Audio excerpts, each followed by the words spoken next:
आइए भाई, देखिए आज मैं आपको CFSE डिस्कस करने चल रहा हूँ। CFSE का मतलब क्या हुआ? Crystal field stabilisation energy.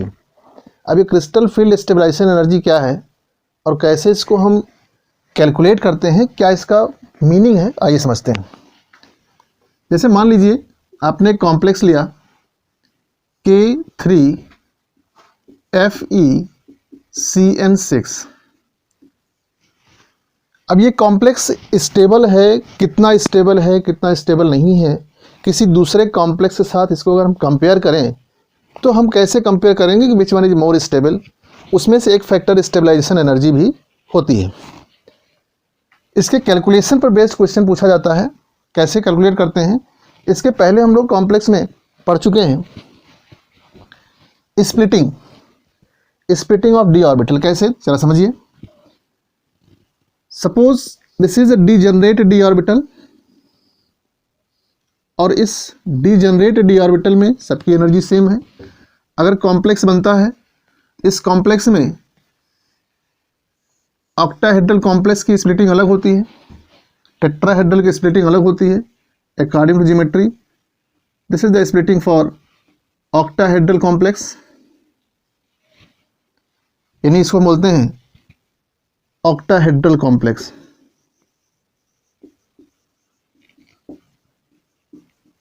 किसमें बढ़ जाता है ये? This is T2G group and EG group.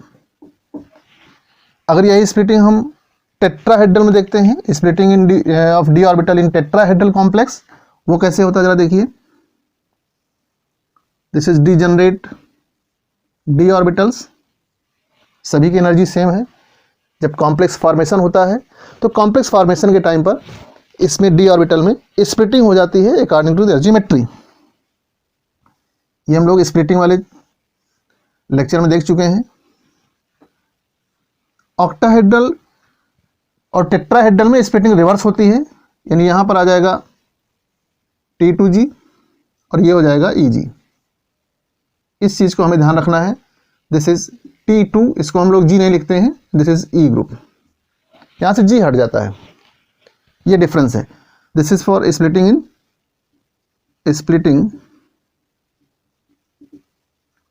In tetrahedral complex.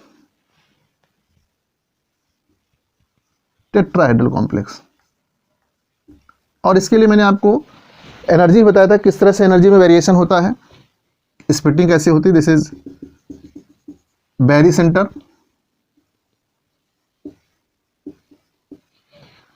और बैरी सेंटर से T2G की एनर्जी डिक्रीज होती है कितनी, इसको दो टर्म हम लोग बोलते थे, एक DQ यूनिट और एक डेल्टा O यूनिट। तो this energy T2G group of orbitals decrease by -4 DQ, या फिर अगर हम डेल्टा O यूनिट में लिखते हैं तो क्या लिखते हैं इसके लिए, -2/5 डेल्टा O। और this EG group of orbitals increase energy by +6 DQ, या फिर हम लोग लिखते हैं इसको +3/5 डेल्टा O। किस यूनिट में क्वेश्चन पूछा जा रहा है आप उसको लिख सकते हैं। इस 3/5 को हम लोग लिखते हैं 0.6 भी लिख सकते हैं डेल्टा O, और इसको लिखते हैं हम लोग 0.5, माइनस में है ये, this value is in negative value, -0.4 delta O। Tetrahedral complex में क्या होता है, जस्ट रिवर्स हो जाएगी इसकी वैल्यू भी। कैसे रिवर्स होगी जरा देखिए। ये यहाँ पर एनर्जी, ये बैरी सेंटर है, और इस बैरी सेंटर से दिस E ग्रुप की एनर्जी डिक्रीज हो रही है -6 DQ, और इसकी एनर्जी इंक्रीज हो रही है +4 DQ। अब अगर इसमें डेल्टा T की बात की जाएगी, क्योंकि टेट्राहेड्रल है, तो डेल्टा T की टर्म में देखेंगे तो क्या आ जाएगा, ये +0.4 डेल्टा T कह सकते हैं, और ये हो जाएगा -0.6 डेल्टा T। तो इस फार्मूले को हमें ध्यान रखना है, किस तरह से डी ऑर्बिटल की स्प्लिटिंग हुई है in octahedral complex, in tetrahedral complex, right. अब इसमें ये देखना है हमको कि कैलकुलेशन कैसे करेंगे, CFSE कैलकुलेशन क्या होगा, किस तरह से कैलकुलेट करेंगे। अब जरा समझिए, एक फार्मूला मैं लिख रहा हूँ, उस फार्मूले से हम CFSE कैलकुलेट करेंगे। इस चीज़ को आप कॉपी करिए। आइए देखिए, समझिए, इस ऑक्टाहेड्रल टेट्राहेड्रल स्प्लिटिंग के बेसिस पर अब मैं आपको कैलकुलेट करने चल रहा हूं। क्या कैलकुलेट करना है? CFSE। आइए समझिए जरा। CFSE पहले मैं ऑक्टाहेड्रल की बात कर रहा हूं, ऑक्टाहेड्रल कॉम्प्लेक्स। सपोज एक फार्मूला मैं लिख रहा हूं, CFSE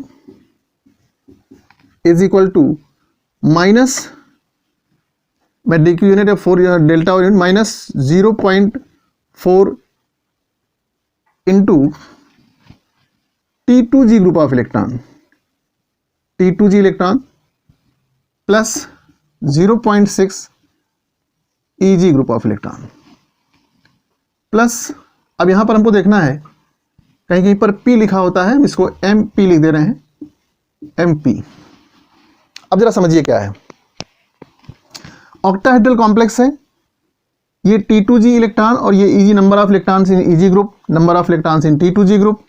एक एग्जांपल लेते हैं, सपोज K3FeCN6। अब इसमें मैंने आपको बताया था, if donor atom is carbon, nitrogen and phosphorus then it is strong field ligand, और स्ट्रॉन्ग फील्ड लिगेंड है, इसके लिए डेल्टा O जो होगा that will be greater than P। क्यों? कि this cyanide is strong field ligand, strong field ligand, right. Cyanide ion is strong field ligand, therefore delta O is greater than P। अब ऐसे case में होगा क्या, इस कॉम्प्लेक्स में iron की ऑक्सीडेशन स्टेट है, कैसे निकालेंगे आप? निकालेंगे तो आएगा +3 स्टेट। इस कॉम्प्लेक्स में Fe है, +3 ऑक्सीडेशन स्टेट में, +3 ऑक्सीडेशन स्टेट का मतलब हुआ इसमें D में कितने इलेक्ट्रॉन होंगे, जरा समझिए, 4s0 3d5, 3d5, यानी इस कॉम्प्लेक्स में D में 5 इलेक्ट्रॉन हैं। कैसे आ गया भाई? मालूम है आपको, 2 इलेक्ट्रॉन S से निकलेंगे और 1 इलेक्ट्रॉन D से निकलेगा। अब इस केस में निकालेंगे आप, इलेक्ट्रॉनिक कॉन्फ़िगरेशन बनाते हैं हम लोग, जरा समझिए। This is degenerate orbitals, octahedral complex है, this is T2G group and this one is EG group. समझिए जरा, T2G group and now it is EG group. अब इस T2G ग्रुप में इलेक्ट्रॉन देखिए, यहाँ पर 5 इलेक्ट्रॉन्स हैं, नाउ इट इज 5 इलेक्ट्रॉन्स, 1 2 3 4 5। अब ये चूंकि delta O is greater than P है, इस केस में स्ट्रॉन्ग फील्ड लिगेंड है, delta O is greater than P, यहाँ पर मालूम है आपको पेयरिंग होगी, यानी पहले lower energy orbitals completely fill हो जाएंगे, उसके बाद हायर एनर्जी ऑर्बिटल में इलेक्ट्रॉन जाएगा। देखिए जरा, 1 2 3 4 5, यानी अगर इसका कॉन्फ़िगरेशन लिखेंगे हम तो क्या कॉन्फ़िगरेशन मिलेगा? T2G 5 EG 0, T2G 5 EG 0। अब जरा समझिए, CFSE का फार्मूला हमारे पास ये है, see here, CFSE minus 0.4 into, देखिए वैल्यू आएगी डेल्टा O में, तो 0.4 into number of electron in T2G group कितने हैं? 5 इलेक्ट्रॉन्स हैं, आपने लिख दिया 5, प्लस 0.6 इंटू EG में इलेक्ट्रॉन कितने हैं? 0, आपने 0 कर दिया, प्लस अब ये MP। अब जरा देखिए यहाँ पर कितने पेयर्ड इलेक्ट्रॉन दिख रहे हैं हमको, देयर आर 2 पेयर्ड, 1 and 2, तो हम लिख देंगे 2p। अब जरा समझिए, इसको सॉल्व करेंगे, आएगा 2.0 delta O plus 2p, this is, और वैल्यू आएगी निगेटिव में, this is CFSE for this complex, right. CFSE हो गया -2.0 डेल्टा O प्लस 2p। अब जरा समझिए यहाँ पर एक चीज, जिस कॉम्प्लेक्स में इलेक्ट्रॉन T2G ग्रुप में एंटर होगा तो ये स्टेबलाइज हो रहा है, मीन्स जितने ज़्यादा इलेक्ट्रॉन T2G ग्रुप में आएंगे एनर्जी लोअर होगी, जितनी एनर्जी कॉम्प्लेक्स की कम होगी उतना ही ज़्यादा स्टेबल कॉम्प्लेक्स होगा। और जो इलेक्ट्रॉन EG ग्रुप में जाएंगे, यहाँ की वैल्यू प्लस आ रही है, मीन्स उसके लिए हमको इलेक्ट्रॉन को एनर्जी देनी पड़ेगी, इसलिए वैल्यू किस में आ रही है, प्लस में आ रही है, और ये वैल्यू किस में आ रही है, नेगेटिव में आ रही है। इसका मतलब ये हुआ complex having more negative value of CFSE are more stable. इस फैक्टर को ध्यान रखिएगा, जिसकी जितनी ज़्यादा नेगेटिव वैल्यू आएगी CFSE में उतना ज़्यादा स्टेबल कॉम्प्लेक्स होगा। यहीं पर एक और देखते हैं जरा, +3 स्टेट होगी, लेकिन ये कॉम्प्लेक्स चेंज करते हैं। आइए समझिए, दूसरा एग्जांपल लेते हैं, इसी में कॉम्प्लेक्स चेंज कर देते हैं। Fe लेते हैं H2O6, now it is Cl3। अब देखिए कॉम्प्लेक्स में चेंज कर दिया, अब यहां पर लिगेंड आ गया वाटर। इस वाटर के केस में चूंकि आपको मालूम है डोनर एटम इज ऑक्सीजन, और आपको मालूम है जब डोनर एटम ऑक्सीजन होता है तो वीक फील्ड लिगेंड होता है। इसका मतलब हुआ इस केस में चूंकि H2O वीक फील्ड लिगेंड है, then delta O is less than P। इसका मतलब हुआ अब यहां पर भी Fe 3 पॉजिटिव स्टेट है, 3 पॉजिटिव स्टेट में 4s0 3d5, यानी इस केस में भी आपको क्या मिल रहा है, D में 5 इलेक्ट्रॉन मिल रहे हैं। जरा देखिए यहां पर कौन सा कॉम्प्लेक्स था, ये FeCN6 था बेटा, कंपैरिजन देखना है हमको, K3 FeCN6। अब ये H2O देखिए जरा ध्यान से, this is degenerate orbital, octahedral complex है, EG ग्रुप T2G ग्रुप। अब समझिए जरा, यहां पर क्या है, delta O is less than P। इस केस में 5 इलेक्ट्रॉन 1 2 3 4 एंड 5। ना सी हियर, चूंकि delta O less than P है तो हुंस रूल में सबसे पहले सब में सिंगल इलेक्ट्रॉन भर जाएंगे, उसके बाद पेयरिंग होगी। आइए देखिए 1 2 3 4, नाउ इट इज 5। अब जरा समझिए, इस केस में हम CFSE निकालेंगे, CFSE minus 0.4 into T2G group of electron plus 0.6 into EG group of electrons. अब जरा ध्यान दीजिए, यहां पर minus 0.4 into how many electrons are here, 3 1 2 3, आपने लिख दिया 3 plus 0.6 into how many electron is 2। Now see minus 1.2 plus 1.2। See here, इस केस में CFSE आ गया, इस केस में CFSE मिल गया आपको 0 डेल्टा O। अब जरा ध्यान दीजिए 0 डेल्टा O, देखिए यहां पर भी D में 5 इलेक्ट्रॉन्स हैं और यहां पर CFSE आया 0 डेल्टा O। यहां पर D में 5 इलेक्ट्रॉन्स थे, उसका CFSE आया था कितना, माइनस, इसका CFSE मिला था आपको माइनस 2.0 डेल्टा O। अब जरा समझिए प्लस 2p, ध्यान दीजिए। तो strong field and week field ligand में किस तरह से CFSE कैलकुलेट किया जा रहा है आप उसको समझिए। तो जहां पर वैल्यू नेगेटिव आ रही है और ये वैल्यू 0 आ रही है, यानी पॉजिटिव इंटीजर, तो इस केस में आप देखेंगे तो यहां पर CFSE आ गया 0 डेल्टा O। चूंकि कोई भी पेयर्ड इलेक्ट्रॉन नहीं है इसलिए यहां पर कोई पेयरिंग एनर्जी नहीं लिखनी हमको। आइए देखिए, अब एक चीज देखना है कि इस कॉम्प्लेक्स में हाइब्रिडाइजेशन क्या बनेगा, इनर ऑर्बिटल कॉम्प्लेक्स होगा या आउटर ऑर्बिटल कॉम्प्लेक्स होगा। जरा समझिए, 6 कोऑर्डिनेशन नंबर इज 6, इसका मतलब हमको 6 ऑर्बिटल चाहिए, तो यहां पर मिलेगा D2sp3, हाइब्रिडाइजेशन होगा। और चूंकि unpaired electrons there is only 1, इसलिए इसको बोलते हैं हम लोग लो स्पिन कॉम्प्लेक्स। और यहां देखिए, चूंकि D में कोई भी इलेक्ट्रॉन, कोई भी ऑर्बिटल वैकेंट है ही नहीं, इसलिए ऑर्बिटल कौन सा यूज होगा, आउटर सेल का, तो हाइब्रिडेशन हो जाएगा यहाँ पर sp3d2 और इसको हम बोलेंगे number of unpaired electron is 5, so it is high spin complex. अब जरा समझिए,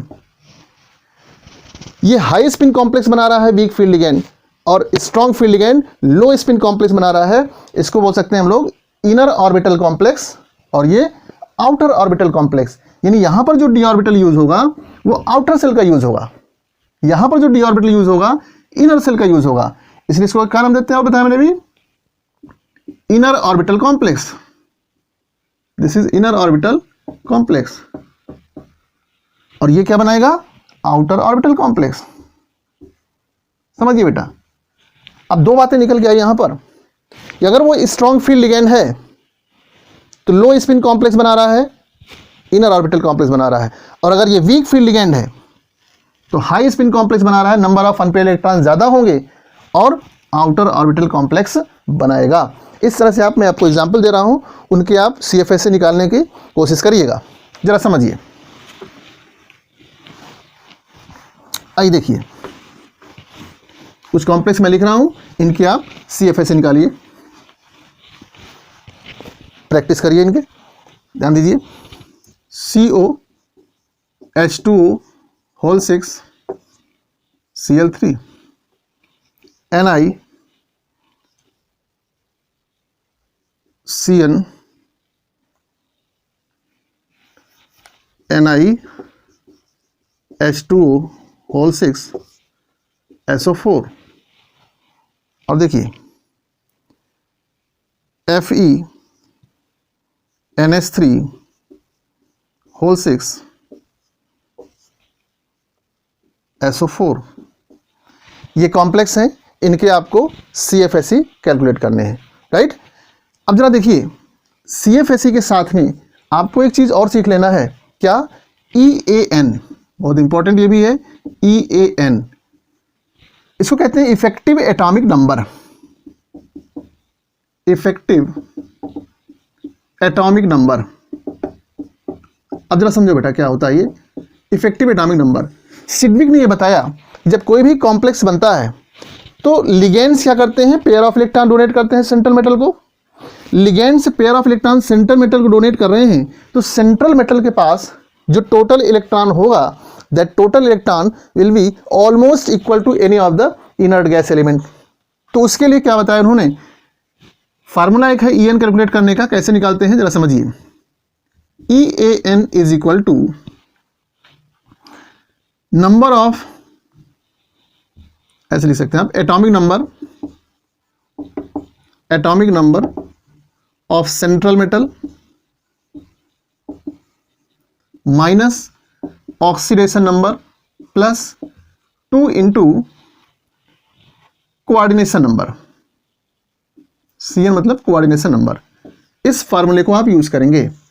अब जरा देखिए, ये आपके सामने कॉम्प्लेक्स है, इसका हम EN निकालने की कोशिश कर रहे हैं। जरा समझिए, एटॉमिक नंबर EN निकाल रहे हैं इसका हम। कोबाल्ट है, एटॉमिक नंबर कितना होता है भाई इसका, 27 माइनस इस कॉम्प्लेक्स में इसका ऑक्सीडेशन नंबर निकालेंगे तो ऑक्सीडेशन नंबर आ जाएगा इसका +3, यानी आ गया अपने -3। ऑक्सीडेशन नंबर हो गया +3 आएगा, तो हमने लिख दिया -3 plus how many coordination number is here 6। तो आपने एक लिगेंड चूंकि 2 इलेक्ट्रॉन डोनेट करता है, इसलिए क्या करेंगे 2 इंटू 6, सी हियर 27, 3 माइनस करेंगे बच्चे कितना 24 plus 12 that is equal to 36। देखिए इस कॉम्प्लेक्स के लिए EN की वैल्यू आ गई 36, राइट। तो आप इस तरह देखेंगे ये 36 जो है ये किसका एटॉमिक नंबर होता है बेटा, ये होता है क्रिप्टॉन का। तो इन्होंने बताया कि ऑलमोस्ट नॉट एग्जैक्ट, अब यहाँ पर एग्जैक्ट आ गया है, हो सकता है एग्जैक्ट आ जाए, हो सकता है उसके नियर अबाउट पहुँच जाए। तो इसके पास जो टोटल इलेक्ट्रॉन होंगे सेंट्रल मेटल में, that will be equals to any of the nearest inert gas element. आइए जरा निकल कर देखते हैं, आयरन देखते हैं। इसमें आयरन एटॉमिक नंबर 26। इस कॉम्प्लेक्स में आयरन का ऑक्सीडेशन स्टेट +2 आएगा बेटा, तो +2 आएगा तो -2 कर दीजिए, यानी 2 इलेक्ट्रॉन रिलीज हो गया। कोऑर्डिनेशन नंबर इज 6, अब लिख दिया 2 × 6, सॉल्व करेंगे 24 + 12, देखिए यहाँ भी आ गया 36, तो इसका भी AN 36 आया। तो बेटा इस तरह से आप किसी भी कॉम्प्लेक्स में आप चाहे EAN पूछा जाए या फिर CFSE पूछा जाए, आप उसके लिए इस फार्मूले का यूज़ करके निकाल सकते हैं। टेट्राहेड्रल कॉम्प्लेक्स में कैसे निकालते हैं, जरा उसका फार्मूला लिख देते हैं हम लोग CFSE का। EAN का बेटा यही फार्मूला यूज़ होगा, EAN का दूसरा कोई फार्मूला नहीं है, लेकिन टेट्राहेड्रल के लिए CFSE का फार्मूला दूसरा यूज़ करेंगे। आइए देखिए, समझिए जरा, टेट्राहेड्रल कॉम्प्लेक्स में कैसे यूज़ करेंगे हम। आपको टेट्राहेड्रल कॉम्प्लेक्स की स्प्लिटिंग बताई मैंने,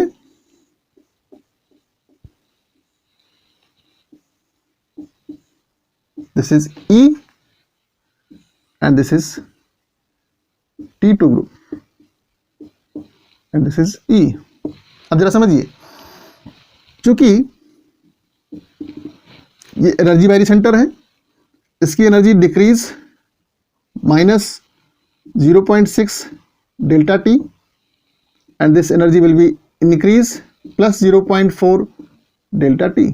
जरा समझिए, तो जो भी फार्मूला होगा CFSE -0. जो इलेक्ट्रॉन इस E ग्रुप में आएंगे, यहाँ पर चूंकि एनर्जी इसकी डिक्रीज हुई है, तो जो इलेक्ट्रॉन इसमें आएंगे वो एनर्जी रिलीज कराएंगे, यानी बॉन्ड स्टेबलाइज करेंगे, और जो इलेक्ट्रॉन इस T2 ग्रुप में पहुंचेंगे टेट्राहेड्रल केस में, वो कॉम्प्लेक्स को डिस्टेबलाइज करेंगे, उसमें एनर्जी हमको देनी पड़ेगी। तो -0.6 into electron present in E group, this one, plus 0.4 into electron present in T2 group. बेटा यहाँ पर G हट जाता है, ध्यान रखिएगा। अब जरा ध्यान दीजिए, आप इसको यहाँ से CFSE कैलकुलेट कर सकते हैं इस फार्मूले से। यहाँ पर बेटा पेयरिंग एनर्जी नहीं यूज़ करते हैं, इसलिए क्योंकि ये जनरली वीक फील्ड लिगेंड बनाते हैं टेट्राहेड्रल कॉम्प्लेक्स, और वीक फील्ड लिगेंड के लिए हमेशा क्या होता है, delta T is less than P। ये जनरली ऐसा होता है, ठीक है ना। देयर आर सम 1 और 2 एक्सेप्शनल केसेस, उसमें नहीं। तो यहाँ पर ये फार्मूला यूज़ करेंगे आप CFSE के लिए। एक चीज़ और फार्मूला लिख लीजिए, बहुत इंपॉर्टेंट फार्मूला है, क्वेश्चन पूछते हैं बहुत इसमें। डेल्टा T जो होता है that is 4/9 of delta O। यानी किसी कॉम्प्लेक्स के लिए डेल्टा O गिवन है और उसके लिए डेल्टा T आपको निकालना है, तो कैसे निकालेंगे आप समझ सकते हैं। आइए क्वेश्चन देखते हैं, जरा समझिए। जैसे क्वेश्चन बोला गया, देखो बेटा, आपसे कहा गया कि if delta O for D6 configuration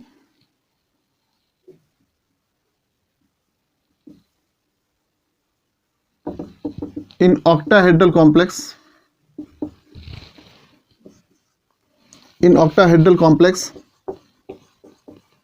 is 18,000 inverse centimeter, what will be delta T for D6 configuration। जरा समझिए,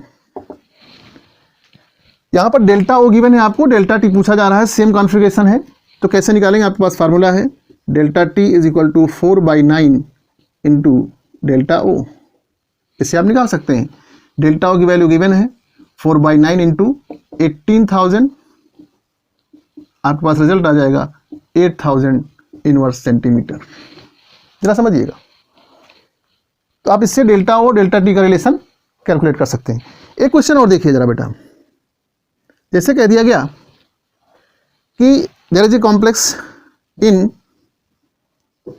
D6 configuration,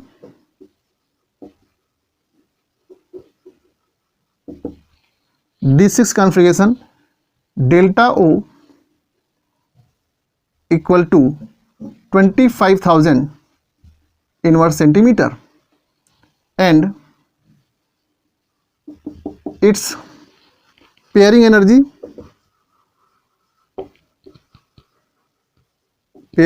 is 15,000 inverse centimeter. What type of ligands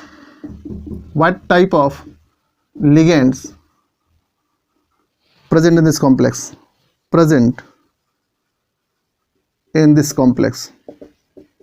आप जरा समझिए, आपको एक कॉम्प्लेक्स बताया गया है, उसकी कॉन्फ़िगरेशन D6 है और उसमें कह रहे हैं कि जो डेल्टा ओ की वैल्यू है 25,000। देखो बेटा, ये कोई एनर्जी है, एनर्जी यहाँ पर एक ये वेवलेंथ के टर्म दिया गया है, इनवर्स सेंटीमीटर के टर्म में। तो आपको डेल्टा ओ की वैल्यू गिवन है बेटा, डेल्टा ओ है 25,000 इनवर्स सेंटीमीटर और जो पेयरिंग एनर्जी पी की वैल्यू दे रखी 15,000 इनवर्स सेंटीमीटर। समझो बेटा, अब पूछ रहा है जो इस कॉम्प्लेक्स में लिगेंड प्रेजेंट है वो कैसा है, स्ट्रॉन्ग फील्ड लिगेंड है, वीक फील्ड लिगेंड है, कैसे पहचानेंगे? मैंने आपको बता रखा है। यहाँ पर पेयरिंग एनर्जी कम है, डेल्टा ओ एनर्जी ज़्यादा है। अगर आपको मालूम है if delta O is greater than P what will happen, it means ligand is strong field ligand. तो इस टाइप के क्वेश्चन आपको एग्जाम में मिल सकते हैं। CFSE कैलकुलेट कर सकते हैं आप, EAN कैलकुलेट कर सकते हैं,